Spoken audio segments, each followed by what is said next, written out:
मदन का बहुत बड़ा व्यापार था। घर में नौकर चाकर, धन दौलत की कोई कमी नहीं थी। मदन का एक बेटा था धीरज। नौकर चाकर होने के बाद भी मदन की बीवी सीता अपने हाथों से बनाया हुआ खाना ही मदन और धीरज को खिलाती थी। एक बार सीता ने घर में चिकन नूडल्स बनाए थे। मदन और धीरज उसे बड़े मजे से खाते हुए कहते हैं, अरे माँ, तुम्हारे हाथ में तो जादू है, बहुत ही स्वादिष्ट चिकन नूडल्स बने हैं। पर सीता, खाना बनाने के लिए नौकर है, तो तुम क्यों किचन में जाकर अपना समय गवाती हो? तुम मालकिन हो और नौकरों पर हुक्म चलाया करो, ना कि ये सब बना बना कर हमें खिलाया करो। आप दोनों को खाना खिलाकर आपके चेहरे पर जो आनंद आता है ना, वो देखकर मुझे बहुत सुकून मिलता है। मैं तो इसी में खुश हूँ और आप मेरी ये खुशी मुझसे छीन नहीं सकते। इस तरह वो दोनों हंसते हुए चिकन नूडल्स खाते रहते हैं कि तभी सीता चिकन नूडल्स प्लेट में परोसकर नौकरों को भी देती है। ये देखकर मदन को बड़ा गुस्सा आता है और वो सीता से कहता है, अरे ये क्या सीता, इन नौकरों को क्यों सर पर बिठा रही हो? पता है कि कितना महंगा पड़ता है चिकन नूडल्स, इसलिए बाजार से भी नहीं खा पाते हैं ऐसे गरीब लोग, और उन्हें ये चिकन नूडल्स खिलाकर तुम क्यों अपना नुकसान करा रही हो? मदन की बातें सुनकर नौकर वो चिकन नूडल्स खाना छोड़ देते हैं, लेकिन इस बात से सीता बड़ी दुखी हो जाती है। सीता के मन में कुछ चल रहा था। दूसरे दिन सीता घर में खाना बनाकर मदन और धीरज को खिला देती है। धीरज कॉलेज चला जाता है तो मदन अपने काम पर, लेकिन सीता अपने गांव में ही गरीब की बस्ती में जाकर एक चिकन नूडल्स का ठेला लगाती है और जोर जोर से चिल्लाने लगती है, आओ आओ, चिकन नूडल्स का स्वाद बस 15 रुपए में चक्कर देखो, आओ आओ। 15 रुपए में चिकन नूडल्स। ये सुनते ही गरीब लोग ठेले के पास दौड़ कर आते हैं। तब एक सोनू नाम का बच्चा अपनी माँ के साथ वहाँ आता है और वो कहता है, क्या कहा चाची, बस 15 रुपए में चिकन नूडल्स? बहुत दिनों से खाने का मन था, पर इसकी कीमत देखकर मैंने कभी माँ के पास जिद नहीं किया ये चिकन नूडल्स खाने का। माँ, आज खिला दो ना माँ चिकन नूडल्स। पर दीदी, क्या सच में ये चिकन नूडल्स ही है ना, या फिर 15 रुपए में कई कौवा नूडल्स तो नहीं खिला रही? बहन, एक बार खाकर तो देखो और स्वाद से तो पता ही चल जाएगा कि ये चिकन नूडल्स है या कौवा नूडल्स। सीता उस औरत और सोनू को चिकन नूडल्स देती है। वो दोनों बड़े चाव से चिकन नूडल्स खाकर उसकी तारीफ करते हैं। तभी वहाँ खड़े बाकी के लोग भी चिकन नूडल्स खाने लगते हैं। इस तरह से सीता रोज घर के काम खत्म करके गरीब बस्ती में जाकर चिकन नूडल्स बेचती और शाम को घर लौट आती। पर इसकी खबर घर में किसी को नहीं थी। एक बार मदन और धीरज घर जल्दी आ जाते हैं, लेकिन घर में सीता को ना देखकर वो परेशान हो जाते हैं। तब धीरज कहता है, पापा, पता नहीं माँ कहाँ जाती है। मैं कभी भी कॉलेज से आता हूँ तो माँ घर में नहीं मिलती। तब धीरज और मदन कार से सीता को ढूंढने निकलते हैं। वो सीता को ढूंढते ढूंढते गरीब बस्ती में चले जाते हैं, जहाँ सीता चिकन नूडल्स बेचते हुए दिखाई देती है। उसे ऐसा देखकर मदन चिल्लाते हुए उसे डांटते हुए कहता है, अरे सीता, तुम ये क्या कर रही हो? ये सब तुम्हें शोभा नहीं देता। आखिर हमारी पोजीशन का तो ध्यान रखती। अरे मैं तो बस कुछ गरीब लोगों को खाना खिलाकर उन्हें संतुष्ट कर रही हूँ, तो इसमें पोजीशन की क्या बात है? और वैसे भी ये सब मैं मेरे बचाए हुए पैसों से कर रही हूँ, और जो अमीर खा सकते हैं वो क्यों नहीं गरीब भी खा सके? बस इसीलिए मैं ये सब कर रही हूँ। तब सारे लोग सीता के लिए तालियां बजाने लगते हैं। मदन और धीरज को भी सीता पर नाज होता है। अब जब कभी मदन और धीरज को समय मिलता था तो वो भी सीता की मदद करने चले आते हैं उस चिकन नूडल्स के ठेले पर। सबको समान हक मिलना चाहिए, पर पैसों के अभाव के कारण गरीब हमेशा पीछे रह जाते हैं। इसलिए हमें खुद से आगे बढ़कर गरीबों की मदद करनी चाहिए। लालची लॉरी ट्रक वाला। चंबलपुरा नाम के गांव में दिनेश नाम का एक ट्रक ड्राइवर था। दिनेश बहुत ही लालची किस्म का आदमी था। वो ट्रांसपोर्ट कंपनी में ट्रक ड्राइवर का काम करता था। वो अपने कंपनी में बहाने बनाकर कम लोड लेता था और बाहर आकर दूसरे कंपनी वालों से ज्यादा लोड लेता था। एक दिन ट्रांसपोर्ट कंपनी का मालिक उपेंद्र दिनेश से कहता है, अरे दिनेश, तू बहुत कम लोड ले जा रहा है, जिसकी वजह से कंपनी को बहुत नुकसान हो रहा है। साहब क्या बताऊं, जिस रूट पर मैं जाता हूँ वहाँ की सड़कें बहुत खराब है, ज्यादा लोड ले जाना मुश्किल हो जाएगा। जहाँ तक मेरा अंदाजा है तुम मेन रोड पर ही जाते हो, वहाँ की सड़कें सारी ठीक है, फिर प्रॉब्लम क्या है?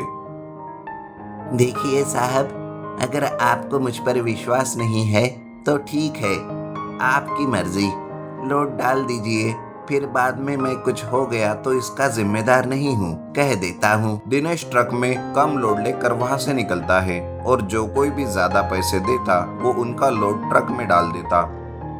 चंबलपुरा एक छोटा सा गांव था, जिसकी वजह से वहाँ बस की सुविधा ठीक नहीं थी। पूरे दिन में 1 या 2 बस बड़ी ही मुश्किल सी वजह से लोगों को अगर कहीं आना जाना हो तो वह दिनेश की ट्रक में चढ़ जाते थे। आओ भाई आओ, ट्रक निकलने वाली है, जल्दी करो, वक्त पर मैं तुम सबको तुम्हारे स्थान पहुंचा दूंगा।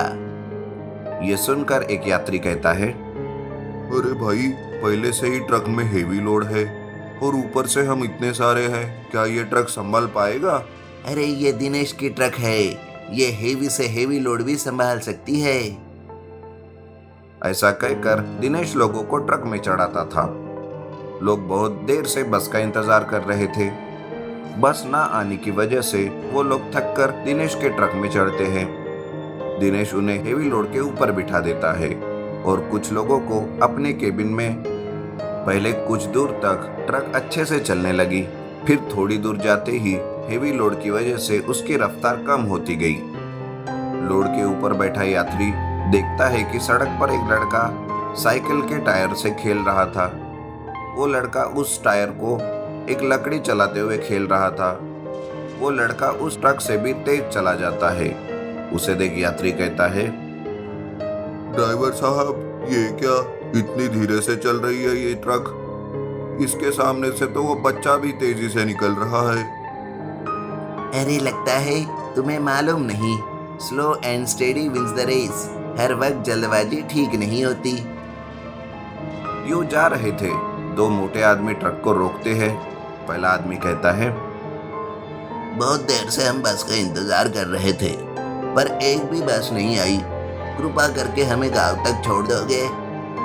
तभी ट्रक में बैठा यात्री कहता है, नहीं नहीं, ये ट्रक पहले से ही ओवरलोड है, अब आप लोग इसमें नहीं चढ़ सकते, बस के आने का इंतजार करो। ये सुनकर दिनेश कहता है, चिप करो अपनी काय, ड्राइवर तुम लोग हो कि मैं? ट्रक तुम्हारी है कि मेरी?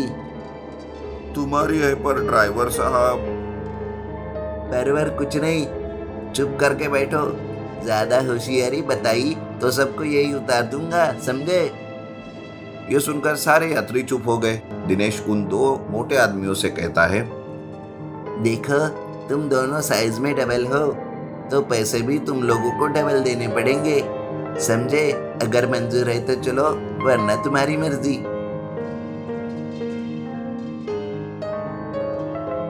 दिनेश कहता है, भाई लगता है तुम दोनों अच्छे खाते पीते खानदान के हो, वैसे तुम लोग खाते क्या हो? Sea food. अच्छा, एक दिन में 5 से 6 किलो सी फूड खाते होंगे। सी फूड नहीं, सी फूड, जो देखते हैं वो खाते हैं। अच्छा, तभी तो इतनी अच्छी सेहत बना रखी है। अच्छा भाई, चलो चलते हैं। फिर सारे यात्री ट्रक पर चढ़ते हैं। दिनेश बहुत खुश था कि उसे अच्छे खासे पैसे मिल गए। ट्रक में हेवी लोड होने की वजह से ट्रक का बैलेंस खो रहा था। ट्रक इधर उधर घूम रहा था। ट्रक के ऊपर बैठे यात्री घबरा रहे थे। अरे भाई, देख के चलाओ, हमारा बैलेंस खो रहा है। जैसे ही वो ब्रिज पर चढ़ते हैं, उस ट्रक का पीछे वाला टायर पंक्चर हो जाता है और ट्रक बैलेंस खोकर इधर उधर घूमते हुए तालाब में गिर जाता है। सारे लोग तैरते हुए किनारे पर आते हैं। वो दोनों मोटे लोग भी जैसे तैसे तैरते हुए किनारे पर आते हैं। दिनेश का सारा लोड पानी में भीग गया था। पुलिस वहां आती है, कहती है, अरे इतना सारा हेवी लोड लेकर तू कहाँ जा रहा था रे, और ऊपर से लोगों को भी बिठाया। ये कहकर पुलिस दिनेश की खूब पिटाई करती है। दिनेश कहता है, अरे सर, मुझे माफ कर दीजिए, बस मैं थोड़े से पैसों की लालच में आकर ये सब कर बैठा। मुझे छोड़ दीजिए सर, मुझे माफ कर दीजिए। और पुलिस उसे गिरफ्तार करके जेल में डाल देती है। धौलपुर नाम के एक गांव में ब्रिजेश नाम का एक आदमी अपनी बीवी रेवती के साथ रहता था। ब्रिजेश एक निहायती आलसी और कामचोर था। शादी होने के बाद भी वो कोई काम धंधा नहीं करता, सिर्फ गांव में आवारा घूमना और टाइम पास करता था, जिस वजह से रेवती घर में ही सिलाई बुनाई का काम करती।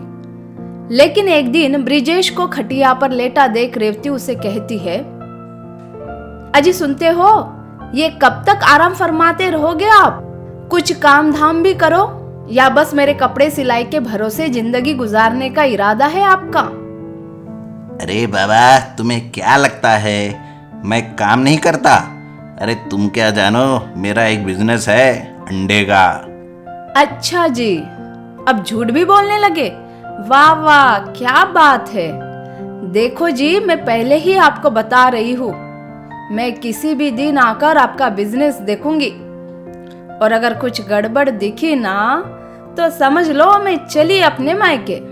अरे हाँ हाँ, तुम्हें भी दिखाऊंगा मेरा बिजनेस एक दिन। ब्रिजेश सोच में पड़ जाता है कि रेवती को कौन सा बिजनेस दिखाऊं, और इतने जल्दी ऐसा कौन सा काम है जो वो कर सकता है। तभी उसे एक अंडा बेचने वाला दिखता है। अरे अंडे ले लो अंडे, 30 रुपए दर्जन के अंडे ले लो अंडे। अरे वाह, जैसे सबसे आसान है अंडा भुर्जी बनाना, वैसे ही अंडा चुराना भी तो आसान है। यही सही रहेगा।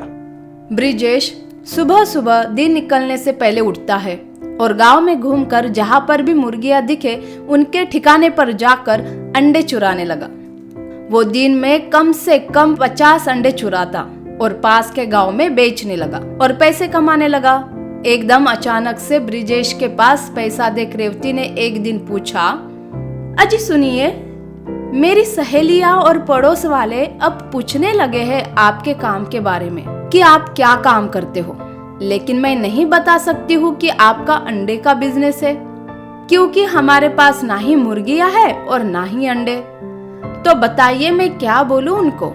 ऊपर से अगले महीने के 20 तारीख को मेरे माँ बाप आ रहे हैं, उनको क्या बताऊंगी?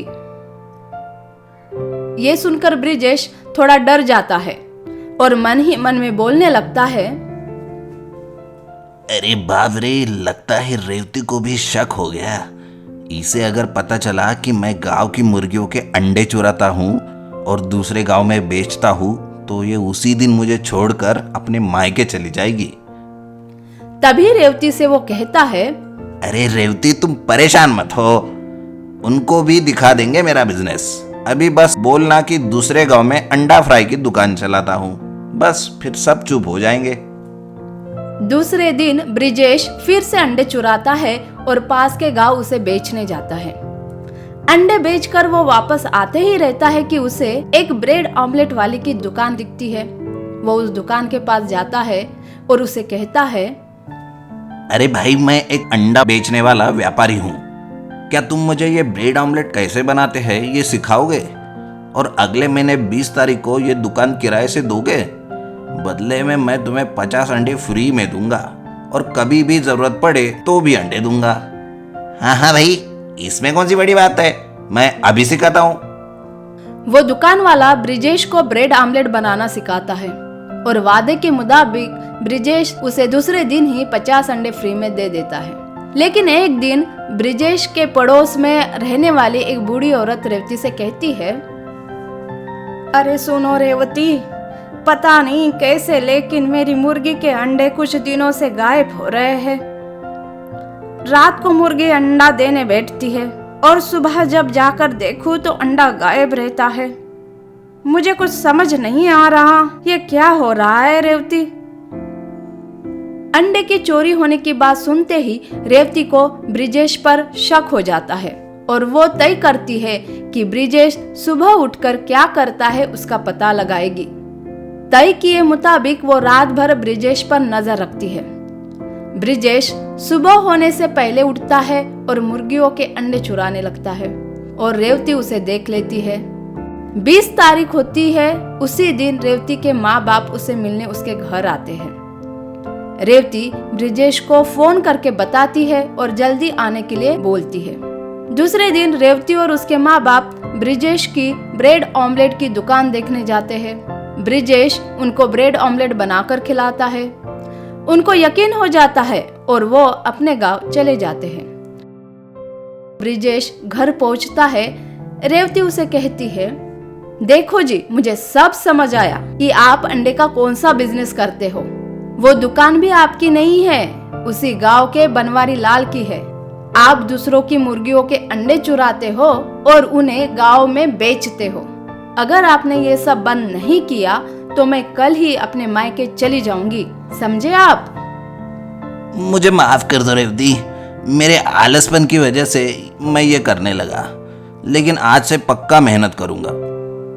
ब्रिजेश का ये कहना सुनकर रेवती खुश हो जाती है और ब्रिजेश खुद ही ब्रेड ऑमलेट की दुकान शुरू करता है।